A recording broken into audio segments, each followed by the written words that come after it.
Fakemon are better than regular Pokemon, and here's why. No, not you, Pal World. Your pals are uncreative trash anyways. Recently, I started making a fan-made Pokemon region related to the iconic YouTube channel, The Game Theorist, as well as the other theory channels. Mainly so I can have an excuse to watch YouTube and claim I'm being productive, but also I thought it would be a fun project to learn what goes into making a Pokemon game, so one day I could make my own creature capturing RPG. And obviously you can't talk about creature capturing RPGs, especially one like Pokemon, without looking at the monsters themselves. Within the past 28 years, Pokemon has grown from its modest size of 151 pocket monsters located in the humble region of Kanto, Japan, to a worldwide phenomena around 1,025 creatures you can collect. From big to small, from simple to complex, these Pokemon come in all different shapes and sizes. For example, take the iconic mascot Pikachu.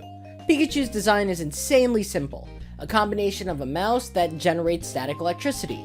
Now, it's not just a mouse, also having some design references to squirrels and the Chinese Pika, but this design is very simple, albeit ingenious. Compare this to the 5th generation pseudo-legendary Hydreigon, a 3-headed Hydra that uses the German word Drei, which translates to 3. Hydreigon also has track-like patterns on its stomach to reference German tanks. But the reason I'm bringing these two Pokemon up is that it's fascinating to see how much thought and effort Game Freak and the Pokemon Company put into each design. And it's fascinating to notice the various references that go into Pokemon. That's partially why I came up with the idea to make a Pokemon region for game theory. I've made a few videos building Pokemon teams for other shows and games, such as using Pokemon that would make for ideal references to Dragon Ball and Five Nights at Freddy's. And eventually, I even made a Pokemon team related to game theory. I chose the 6 Pokemon I thought would best represent the 5 main theorist channels, and I thought it would be fun to continue to expand on this idea and build an entire region. I mean, I could easily find 6 Pokemon that made for great game theory references. Then surely I could find more across the 1,000 Pokemon we have, right? Well, for a multi-billion-dollar gaming and film product like Pokemon, there isn't a lot of Pokemon related to games or film, let alone theories on games and film. Technically, every Pokemon is a gaming and film reference since they appear in a game or film, but not a lot really represent the genres outside being representatives of Pokemon. Sure, Pokemon like Tyranitar and Inteleon are references to movies like Godzilla and James Bond, but I don't remember Matt Pat or Lee making a James Bond theory. Conversely, Pokemon like Lucario and Zorua have references in the Pokemon universe to filming, but they themselves don't really represent film specifically. Don't even get me started with style theory. Leavanny and Furfrou are the only style-based Pokemon. The rest are like Event Pikachu or Pokemon loosely based on beauty or fashion. Food theory is probably the easiest, since there is a lot of Pokemon based on food, or at least Pokemon that like to eat. But again, there isn't a lot of Pokemon related to theorizing on food. So yeah, I could probably make a Pokemon region using 151 Pokemon loosely based on games, film, food, and style, but it would be a stretch and rely on some very weird Pokemon.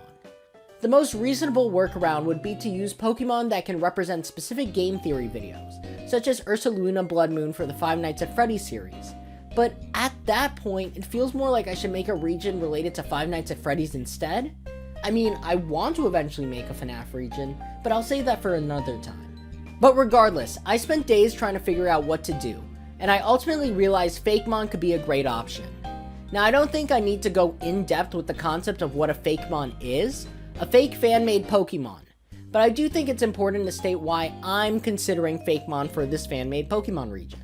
The main benefit is that I can more accurately represent the theorist channels. Let's say I want to make a Pokemon related to the FNAF-based game theory episodes.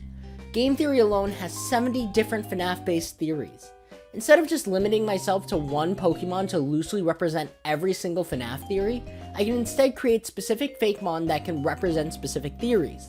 The second main benefit is that if I or someone else wants to take my ideas and make a game theory fan game, we would have original monsters that aren't connected to the Pokemon world, especially if I want to make minimal references to Pokemon itself, such as through parodies.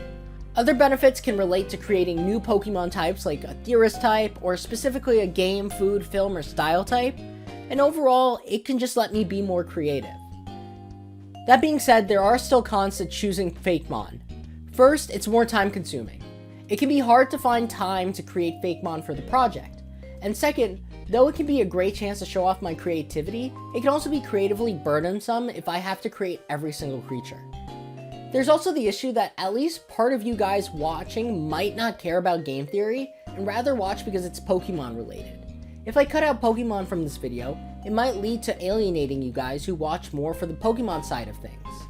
So, milling it over, I do think I want to create more Fakemon for the project, but going forward, I'll show off both regular Pokemon and Fakemon during each video that I think will definitely work. But let me know what you guys think. Comment down below. I really appreciate your input. And subscribe if you want to keep in touch with the fan project. But with that, I hope you all enjoyed.